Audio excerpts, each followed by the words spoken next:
पर किरादादें मौजूद हैं और उन किरादादों की मौजूदगी में ये एक डिस्प्यूटेड टेरिटरी है, ये एक मुतनाज़ा इलाका है, लेकिन ये मुतनाज़ा नहीं है, ये मकबूजा इलाका है, ये मकबूजा इलाका, इस पर कब्जा है, इस पर जबरी कब्जा है।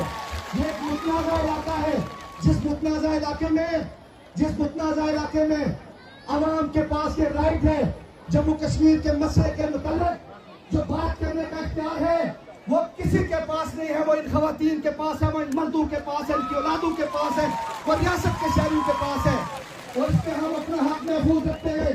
तो इस तहरीक में शहीद भी हो जाए तो हमें यकीन है हमारी औलादें इस अलम को बुलंद रखेंगी, इस झंडे को बुलंद रखेंगी, हमारी माएँ बहनें बेटियाँ इस अलम को बुलंद रखेंगी।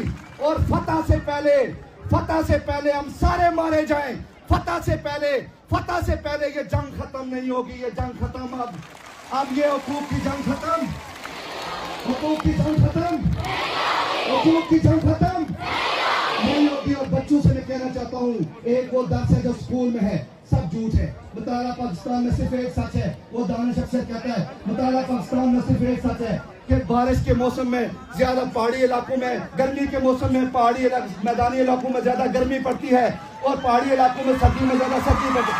इसके अलावा कोई सच नहीं है। असल सच आप पढ़ रहे हैं।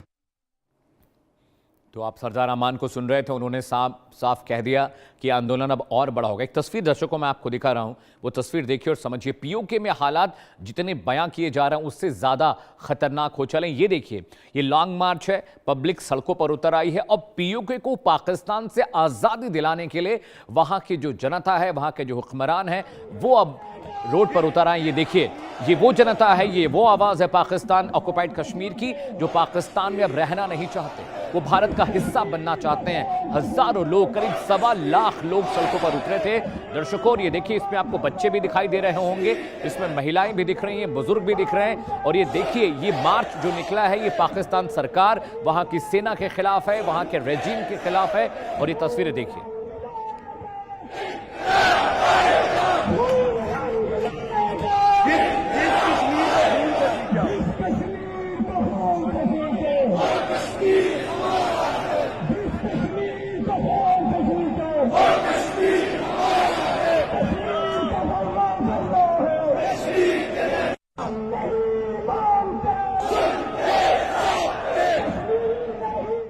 जी आप जरा आपको एक तस्वीरें दिखाने जा रहे हैं।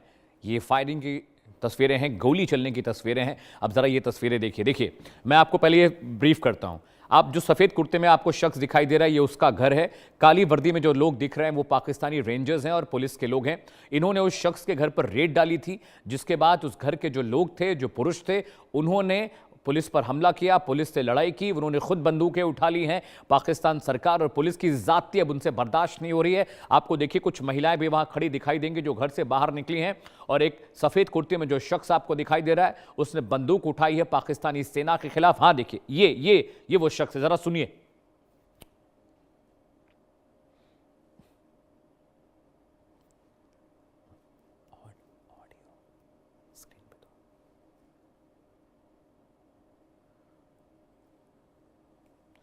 और पाकिस्तान से मेरे साथ सज्जाद तरीन साहब जुड़ रहे हैं, पाकिस्तानी जर्नलिस्ट हैं। बहुत बहुत स्वागत है आपका। और ग्रुप कैप्टन यूके देवनाथ साहब आपको तस्वीरों में दिखाई दे रहे हैं, बहुत बहुत स्वागत है आप दोनों का। सबसे पहले सज्जाद साहब, मैं आपके पास आ रहा हूं। लगातार हम पाकिस्तान पीओके को लेकर डिबेट करते हैं और जो भी गेस्ट हमारे साथ जुड़ते हैं, एनालिस्ट जुड़ते हैं, वो कहते हैं जी पॉलिटिकल वेंडेटा चल रहा है पीओके में। वहाँ पर हालात बिल्कुल ठीक हैं, सरकार ने पब्लिक की मांगें मान ली हैं, उन्हें सस्ता राशन मिल रहा है, बिजली पानी मिल रही है, इंटरनेट मिल रहा है, अस्पतालों में दवाइयाँ मिल रही हैं। लेकिन ये तस्वीरें बताती हैं कि पीओके में कुछ भी ठीक नहीं है। सज्जाद साहब,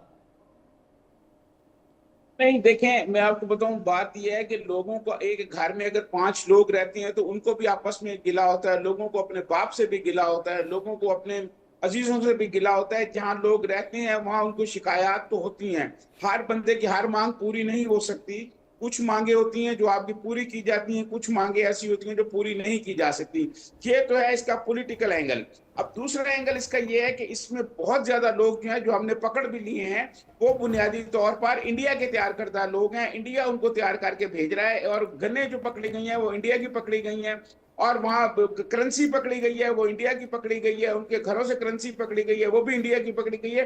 तो बुनियादी तौर पर ये इंडियन स्पॉन्सर जो है, ये प्रोटेस्ट है, इंडिया हर जगह पे स्पॉन्सर कर रहा है और हर जगह पर इंडिया जो है ये इस तरह के इकदाम कर रहा है, क्योंकि इंडिया खुद मकबूजा कश्मीर में जो है ये सारी वारदातें कर चुका है। तो वो ये चाहता है कि इस कश्मीर का माहौल भी उसी तरह बनाया जाए, लेकिन मैं समझता हूं उनको इसमें नाकामी होगी, ऐसा कुछ नहीं होगा। शिकायत तो हर जगह पे होती हैं, लोगों को कुछ मांगे पूरी हो जाती हैं, कुछ मांगे पूरी नहीं होती, फिर आप लोगों को गोली मार देते हैं। मोमेंट नहीं, जो लोग अपनी मांगे मनवाते हैं आप उनको गोली मार देते हैं, बच्चों पर गोलियां चलवाते हैं, बुजुर्गों पर गोलियां चलवाते हैं और ये एजेंडा सेटिंग करते हैं कि कैश मिला है इंडियन रुपी। सबूत आपके पास है? मैं तो आपको 50,000 सबूत दिखा रहा हूं कि पब्लिक सड़कों पर उतर आई है। मैं तो आपको तस्वीर दिखा रहा हूं, आपको तो बयान मैंने सुना दिए कि किस तरह से पाकिस्तानी पुलिस लोगों पर ज्यादती कर रही है। ये जो फर्जी एजेंडा सेटिंग होती है सज्जाद साहब कि कैश मिला है, इंडियन रुपी मिला, कोई सबूत है? एक तस्वीर जरा दिखाइएगा मुझे आप। Do you have any proof कि वहां पर इंडियन करेंसी मिली है? आपसे संभल नहीं रहा है पीओके और आप उसका ठीकरा भारत पर फोड़ रहे हैं। सज्जाद भाई साथ रहिएगा, ग्रुप कैप्टन यूके देवनाथ के पास जा रहा हूं। सर ये देखिए, अपना मामला संभल नहीं रहा है। एक घर में 5 बेटे हैं तो 5 की पट्टी नहीं। अगर इतना गिला शिकवा है कि आप गोली मार दे रहे हैं लोगों को, इतना गिला शिकवा है कि राशन बंद कर दिया, बिजली बंद कर दी, पानी बंद कर दिया, इतना गिला शिकवा है कि औरतों का रेप कर रहे हैं। पीओके से एक एक्टिविस्ट जुड़े थे मेरे साथ, मुस्तकिन साहब, उन्होंने कहा कि पाकिस्तानी रेंजर्स वहां पर घरों में घुसकर महिलाओं का रेप कर रहे हैं, उनके साथ बलात्कार कर रहे हैं। ये लाखों की भीड़ जो सड़कों पर उतर आई है, ये सिर्फ एक पॉलिटिकल वेंडेटा नहीं। सज्जाद साहब, group captain UK Devnath sir, आता हूं सज्जाद भाई, आ रहा हूं। पहले तो सज्जाद भाई को ये बताना चाहता हूं कि शायद इनको अपना डेटा ठीक रखना चाहिए। राइट। मैं खुद थोड़ा बहुत इंटेलिजेंस से जुड़ा हुआ था। एक सेकंड के लिए अगर मान भी ले सज्जाद भाई का ये दावा कि वहां से इंडियन पैसे मिले, सज्जाद भाई हम क्यों पाकिस्तान में इंडियन रुपी देने जाएंगे? अगर मैं सपोज देना भी चाहता हूं, उनको पाकिस्तानी रुपया दूंगा ना। अगर मैं, आप जैसे बोल रहे हैं पीओके के एक अवाम को, एक पीओके के एक शख्स को अगर मैं हिंदुस्तानी रुपया दूंगा तो वो क्या करेगा? कहीं खर्च कर सकता है पीओके के अंदर? नहीं। कहां चेंज करने जाएगा? अगर मुझे देना भी होगा तो मैं उसको पाकिस्तानी रुपया दूंगा ना। आपने कहा कि वहां हिंदुस्तान की बंदूकें पकड़ी गई, मेरे को ताज्जुब है, पाकिस्तान के अंदर क्या बंदूकों की कमी है? खैबर पख्तूनख्वा, बलूचिस्तान, पीओके, सब जगह पर आप कहीं पे भी जाइए, 21,000 22,000 रुपए में आपको एक AK-47 मिल जाती है। राइट। भारत को हथियार देने की कोई जरूरत नहीं है, भारत को एम्यूनिशन देने की कोई जरूरत नहीं है, भारत ऐसा करना भी नहीं चाहता है। सबसे बड़ी वजह क्या है मैं बताता हूं। वजह ये है सज्जाद साहब कि आपके यहाँ पर एक एडमिनिस्ट्रेशन जो है वो कलेप्स हो गई है। हर चीज का जवाब आपको सिर्फ आर्मी की गोली और रेंजर्स के आंसू गैस में नजर आती है। कभी पीओके के अवाम के दिल में झांक कर देखिए, दिमाग में झांक के देखिए, प्यार मोहब्बत से बात कीजिए। बहुत ही जिंदा दिल होते हैं पीओके के लोग। मैं आपको एग्जांपल देना चाहता हूं भारत के कश्मीर का। भारत के कश्मीर के आप दूर दराज के गांव में चले जाइए, आपको बड़ा ताज्जुब होगा कि दूर दराज के गांव में हमने सब जगह स्कूल खोल दिए हैं, अस्पताल खोल दिए हैं, सड़कें बना दी हैं, मोबाइल टावर लगा दिए हैं, सब जगह स्मॉल स्केल इंडस्ट्री को बढ़ावा दे रहे हैं। और एक और चीज, भारत के कश्मीर में आप देखेंगे हिंदुस्तान से पानी सस्ता है। भारत के कश्मीर में हिंदुस्तान के मुकाबले बिजली सस्ती है। भारत के कश्मीर में हिंदुस्तान के मुकाबले चावल और आटा ज्यादा सस्ता है, क्योंकि हम उनके जज्बे को समझते हैं। तो आप भी, मेरी दरख्वास्त है, अगर आप चाहते हो कि ये मामला आउट ऑफ कंट्रोल ना चला जाए, इनके साथ मिलकर बात कीजिए। मैं खूब श्योर हूं कि वो ऐसी कोई चीज नहीं मांग रहे होंगे जो कि पाकिस्तान के दूसरी अवाम को नहीं मिलती। आप जो सुविधाएं लाहौर के लोगों को दे रहे हैं, इस्लामाबाद के लोगों को दे रहे हैं, कराची के लोगों को दे रहे हैं, इससे ज्यादा तो कुछ नहीं मांग रहे ना पीओके के लोग। आप मिलके बातचीत कीजिए। अब ये लॉन्ग मार्च है, लॉन्ग मार्च में हुजूम आ क्यों रहा है? क्योंकि रास्ते में कोई बात करने के लिए तैयार नहीं है।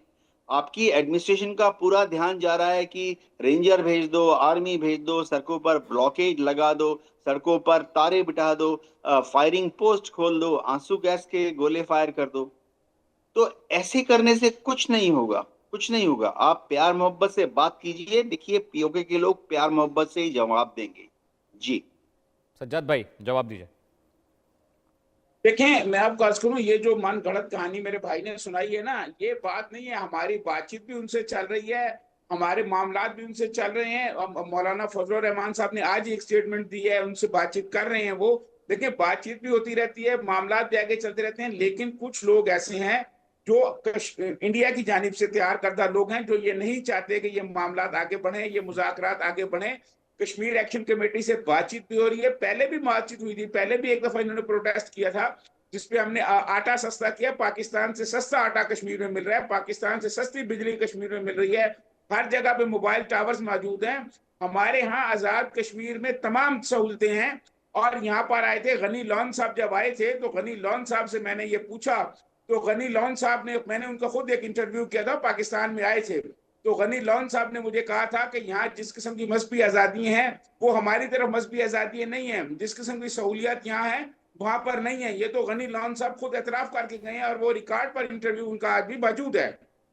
बात यह है कि ये चंद नौजवान हैं जिनको कोई गलत किस्म की उनको सरपरस्ती की जा रही है हमारे पड़ोसी मुल्क से, और उनको ये कहा जा रहा है कि आप लड़ जाएं इनसे, ये हर चीज उनको फराहम की जा रही है। मैं ये समझता हूँ कि आने वाले चंद दिनों में आप देखिएगा, हम किसी दिन अगले चंद दिनों में एक नया प्रोग्राम जब आप कर रहे होंगे तो ये सारी चीजें सेटल हो जाएंगी। ये कोई ऐसी बात नहीं है कि चीजें सेटल ना हो सकें। सज्जाद साहब, मैं उम्मीद करता हूं कि आप सेटल कर लें, क्योंकि बहुत सारे लोग मारे गए हैं। मैं उम्मीद करता हूं कि आपकी बात सच निकले, क्योंकि अगर ये बात सच नहीं निकली तो पीओके आपके हाथ से जा रहा है। फजलुर रहमान का आपने जिक्र किया, फजलुर रहमान क्या भारत के हैं? उन्होंने औकात बताई मुनीर को, उन्होंने कहा कि अगर तुम्हें राजनीति करनी है तो वर्दी उतार के आओ, ये टीन और ये बिल्ले लगाकर राजनीति मत करो। फजलुर रहमान ने यह भी कहा कि तुम्हारी वजह से बलूचिस्तान हमारे हाथ से चला गया, तुम देश को कंट्रोल नहीं कर पा रहे हो, पीओके को कंट्रोल नहीं कर पा रहे हो, खैबर पख्तूनख्वा तुम्हारे जद से बाहर जा रहा है, अफगानिस्तान के साथ तहरीक तालिबान के साथ जंग में पाकिस्तानी सेना पिछड़ रही है। ये एक ऐसे शख्स ने कहा है जिसका पाकिस्तान की सियासत में, वहां के रेजिम में बहुत मजबूत हाथ है। वो भारत की तरफ से नहीं गए थे बात करने के लिए। उन्होंने बताया कि आपका जो सेना प्रमुख है नकारा है, नाकाबिल है। ये फजलुर रहमान साहब ने अपनी तकरीर में कहा है और पूरी दुनिया ने इसको सुना है। सज्जाद साहब देखें, आपके पार्लियामान ने राहुल गांधी ने जो बातें की, क्या वो जो बातें की उन्होंने मोदी की नाकामी पर, जब हमसे वो जंग हारे और हमने जहाज गिराए, वो तो इससे सख्त बातें की। उसने तो कहा कि सारा पूरा इंडिया का मुंह काला कर दिया इसने, पूरा इंडिया दुनिया में जो है वो खत्म हो गया है। ये सारी उसने जो बातें की, वो तो ऐसे लग रहा था जैसे कोई पाकिस्तानी लीडर बातें कर रहा है, जो कहते थे ये पाकिस्तान इस तरह की बातें करता है। राहुल गांधी की वो तो तकरीरें आप चलाए ना,